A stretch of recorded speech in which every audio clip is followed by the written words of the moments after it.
BBA, BCA, BCom computer కోర్సులో 100% placement లభించే ఏకైక డిగ్రీ కాలేజ్ కూకట్పల్లిలోని I3 డిగ్రీ కాలేజ్ 8367215215.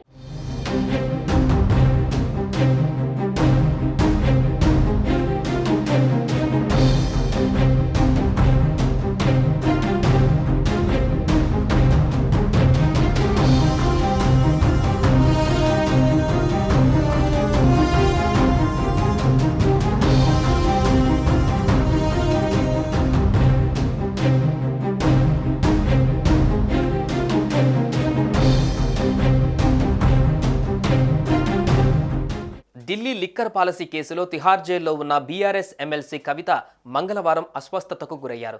దీంతో ఆమెను జైలు నుంచి దీన్ దయాల్ ఆసుపత్రికి వైద్య చికిత్స నిమిత్తం తరలించి చికిత్స చేశారు. అనంతరం ఆసుపత్రి నుంచి డిశ్చార్జ్ చేశారు. ప్రస్తుతం కవిత ఆరోగ్యం నిలకడగా ఉందని వైద్యులు ప్రకటించారు. జ్యుడిషియల్ కస్టడీలో భాగంగా ఢిల్లీ తిహార్ జైల్లో ఉన్న కవితకు మంగళవారం దీన్ దయాల్ ఆసుపత్రిలో వైద్య పరీక్షలు నిర్వహించారు. జ్వరం, గొంతు నొప్పితో కవిత బాధపడుతున్నారు. గత కొంతకాలంగా లో బీపీతో బాధపడుతున్న కవిత అరెస్ట్ అయిన సమయంలో కూడా అదే సమస్యతో ఉన్నారు. దీంతో వైద్యులు సూచించినట్లుగానే ఇంటి నుంచే మెడిసిన్ అందిస్తున్నారు. మధ్య మధ్యలో జైలులో వైద్యులతో చికిత్స అందిస్తున్నారు. అయితే ఉన్నట్టుండి అస్వస్థతకు గురి కావడంతో కవితను జైలు అధికారులు వెంటనే ఆసుపత్రికి తరలించారు. అక్కడ వైద్య పరీక్షలు నిర్వహించి కవితకు చికిత్స అందించారు. ఇక ప్రస్తుతం కవిత ఆరోగ్యం నిలకడగా ఉందని వైద్యులు ప్రకటించారు. ఢిల్లీ లిక్కర్ కేసులో మార్చి 15వ తేదీన అరెస్ట్ అయిన కవిత 4 నెలలుగా తిహార్ జైల్లోనే ఉంటున్నారు.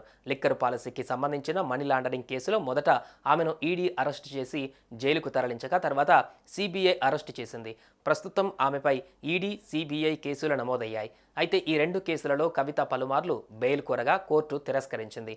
కవిత బెయిల్ పిటిషన్లను రౌస్ అవెన్యూ కోర్టు తిరస్కరించగా అటు ఢిల్లీ హైకోర్టు కూడా నిరాకరించింది. మరోవైపు ఈ కేసులో కవితే ప్రధాన సూత్రధారి, పాత్రధారి అంటూ ఈడీ, సిబిఐ అధికారులు వాదిస్తున్నారు.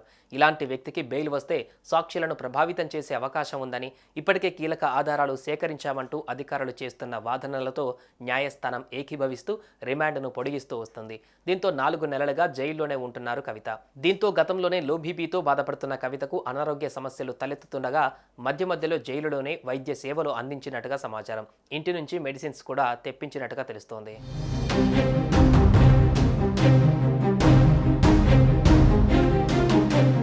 సుమన్ టీవీలో మీ పర్సనల్ అండ్ బిజినెస్ ప్రమోషన్స్ కోసం కింది నెంబర్కి కాంటాక్ట్ చేయండి.